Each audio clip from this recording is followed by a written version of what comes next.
اس میں دیکھیں آپ سب سے اوپر ہے مشرکین مکہ اپنے من دون اللہ کو با اختیار سمجھتے تھے، یہی ان کے شرک کی اصل وجہ تھی۔ یہ امپورٹنٹ سوال بن سکتا ہے کہ مشرکین جو شرک کرتے تھے اس کی اصل وجہ کیا تھی؟ تو اصل وجہ یہ تھی کہ وہ من دون اللہ، میں نے اس کا معنی آپ کو نوٹ کروایا تھا، من دون اللہ کا معنی ہے اللہ کے سوا، یعنی بت وغیرہ۔ تو مطلب یہ ہوگا کہ مشرکین من دون اللہ یعنی اللہ کے جو سوا بت ہیں ان کو با اختیار سمجھتے تھے، یہ ان کے شرک کی اصل بنیاد ہے۔ تو سوال یوں بن سکتا ہے کہ ان کے شرک کی اصل وجہ کیا تھی؟ اسی طرح جو ہے نا بنی اسرائیل کے ناخلف جانشینوں نے نماز ضائع کر دی، یہ تیسری ہیڈنگ ہے، تیسرا ٹاپک ہے۔ اس میں کچھ باتیں اہم ہیں کہ حضرت اسماعیل کے زمانے سے لے کر بنی اسرائیل کے آخری نبی حضرت عیسیٰ علیہ السلام تک نماز فرض تھی۔ تو اللہ نے تمام انبیاء کے بارے میں فرمایا کہ انہوں نے نماز کا حکم دیا ہے، لیکن یہاں پہ اللہ نے فرمایا کہ بنی اسرائیل کے جو ناخلف ان میں لوگ تھے بنی اسرائیل میں، انہوں نے نماز جیسی اہم عبادت کو ضائع کر دیا۔ خاص طور پہ ان اوراق میں یہ بھی لکھا ہوا ہے کہ حضرت اسماعیل علیہ السلام اپنے گھر والوں کو نماز اور زکوٰۃ کا حکم دیتے تھے۔ اسی طرح حضرت عیسیٰ کے بارے میں لکھا ہوا ہے کہ حضرت عیسیٰ علیہ السلام نے خود اپنے ماں کی گود میں گفتگو کرتے ہوئے فرمایا تھا کہ وَأَوْصَانِي بِالصَّلَاةِ وَالزَّكَاةِ، کہ میرے رب نے مجھے نماز اور زکوٰۃ کا حکم دیا ہے۔ اسی طرح آگے سورہ مریم میں ہلاکت اقوام کے سلسلے کا ایک اہم اصول، اس کو میں نے یوں ایکسپلین کیا تھا کہ اس کا مطلب یہ ہے کہ پہلی جو قومیں گزری ہیں ان کو ہلاک کرنے کا اللہ نے ایک اصول بتایا ہے۔ وہ اصول یہ ہے کہ قوموں کو ایک دم ہلاک نہیں کیا جاتا، بلکہ پہلے ان کو سمجھانے کے لیے نبی بھیجے جاتے تھے، ان کو مہلت دی جاتی تھی۔ جب وہ اس مہلت کو ضائع کر دیتے تھے اور پرواہ نہیں کرتے تھے پھر عذاب آتا تھا۔ تو یہ سوال بن سکتا ہے کہ سورہ مریم میں گزشتہ قوموں کی ہلاکت کا کیا اصول بیان ہوا ہے؟ تو اللہ تعالیٰ نے یہ بات ارشاد فرمائی ہے کہ ان کو پہلے مہلت دی گئی اور اس کے بعد ان کو جو ہے نا ہلاک کیا گیا، ایسے ہلاک نہیں کیا گیا۔ تو یہ بات بھی آپ کے ذہن میں ہونی چاہیے۔ اس کے بعد اگلا پیج ہے پیج نمبر 237۔ اس پہ میں نے خلاصے کا عنوان تو ابھی آپ کو لیکچر کے شروع میں بتایا کہ سب سے اوپر جو ٹاپک ہے اس پہ خلاصے کا عنوان قائم کر لیں اور یہ پیپر میں لکھ سکتے ہیں آپ۔ اس کے بعد نیچے اگر آپ آئیں تو نیچے جو ہے نا حضرت عیسیٰ علیہ السلام کے بارے میں ہے کہ انہوں نے فرمایا تھا انی عبد اللہ آتانی الکتاب وجعلنی نبیہ، یہ لکھا ہوا ہے۔ میں نے کہا تھا اس کا ترجمہ یاد کر لیجئے گا، انی عبداللہ، بے شک میں اللہ کا بندہ ہوں، آتانی الکتاب، اس نے مجھے کتاب دی ہے، وجعلنی نبیہ، اور اس نے مجھے نبی بنایا ہے۔ تو میرے جو گزشتہ لیکچرز ہیں ان میں یہ پوری سورہ مریم کے چونکہ ساری ڈیٹیل سے ترجمہ موجود ہے، آپ اس کا ترجمہ مزید تفصیل سے وہاں سے سماعت کر سکتے ہیں۔ اسی طرح عیسیٰ علیہ السلام نے فرمایا تھا ان اللہ ربی وربکم فاعبدوا ھذا صراط مستقیم، اسی پیج نمبر 237 پہ لکھا ہوا ہے۔ حضرت عیسیٰ نے فرمایا تھا کہ بے شک اللہ تعالیٰ میرا بھی رب ہے اور تمہارا بھی رب ہے، اور اسی کی عبادت کرو اور یہ سیدھا راستہ ہے۔ یہ بات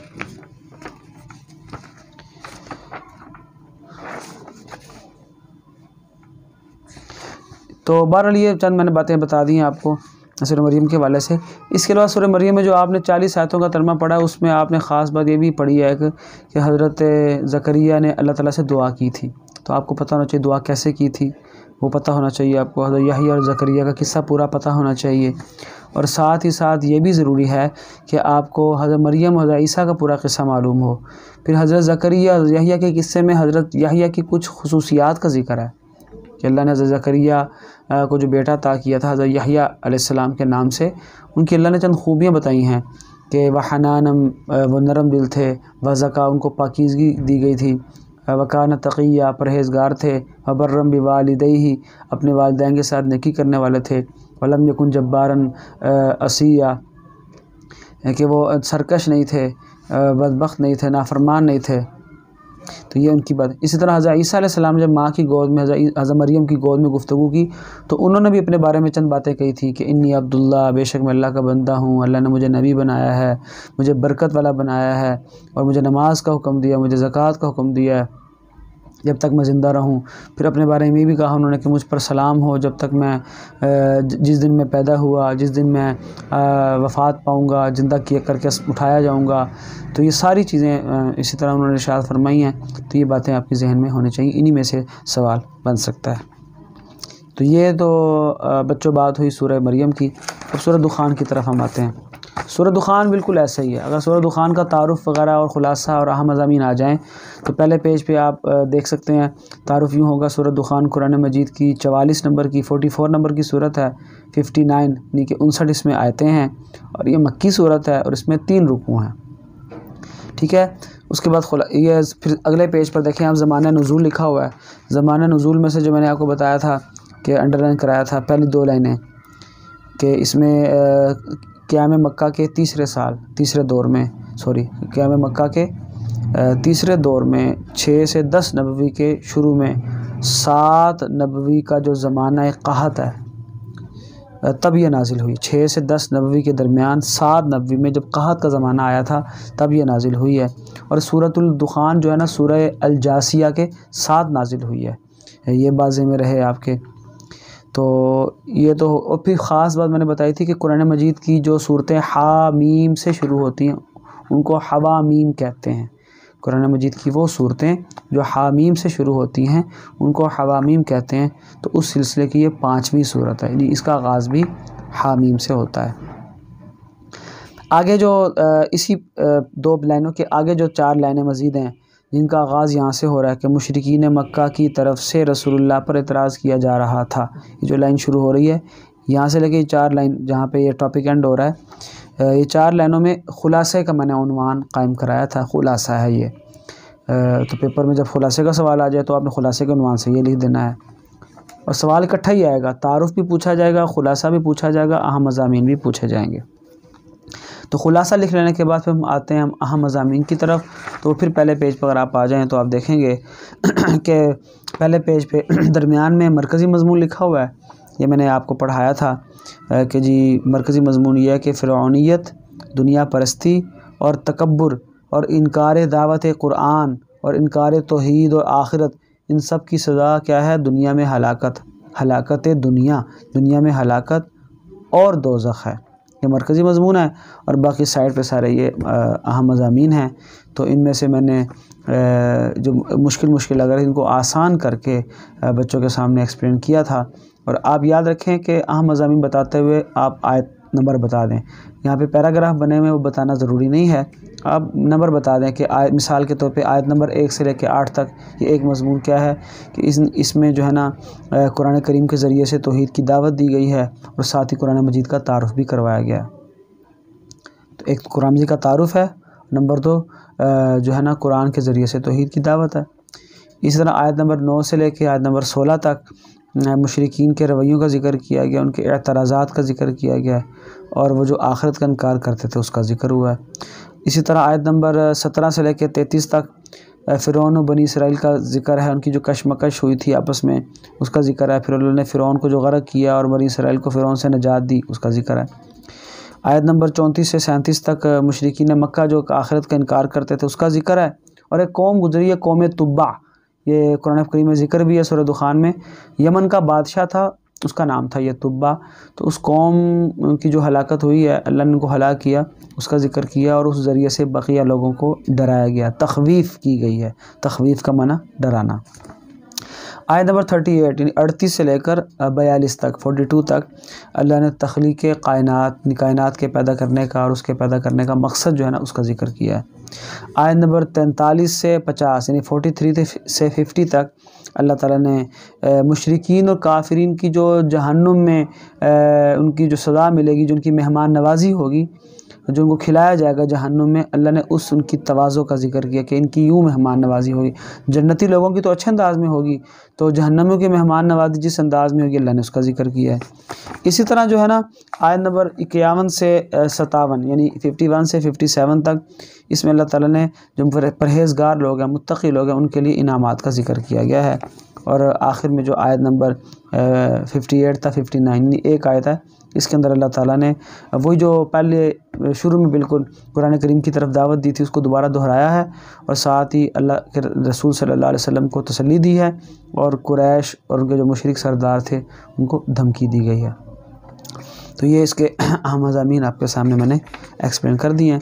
اس کے علاوہ جو ہے نا اگر آپ ان نوٹس کو اندر سے کھولیں تو ایک ٹاپک ہے سورہ دخان میں قرآن مجید کا تعارف، یہ پیج نمبر 432 ہے۔ سورہ دخان میں جو نوٹس ہیں اس میں جو 432 پیج ہے، اس میں اگر آپ دیکھیں تو ایک عنوان ہے سورہ دخان میں قرآن مجید کا تعارف۔ اس کو اچھی طرح دیکھیے کہ قرآن مجید کا تعارف کس انداز میں کرایا گیا۔ سورہ دخان کے شروع میں قرآن مجید کو رحمت کہا گیا ہے، قرآن مجید کو کتاب مبین کہا گیا ہے۔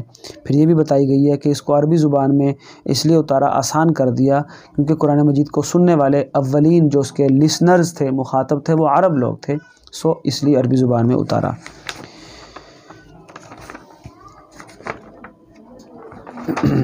اگلے پیج پر 433 پیج ہے، اس پہ دیکھیں پہلا ہی عنوان ہے سورہ دخان میں انکار آخرت پر مشتمل رویوں کا ذکر، کہ سورہ دخان میں جو کافروں کے رویے ذکر کی گئے ہیں آخرت کے حوالے سے، وہ کیا رویے تھے؟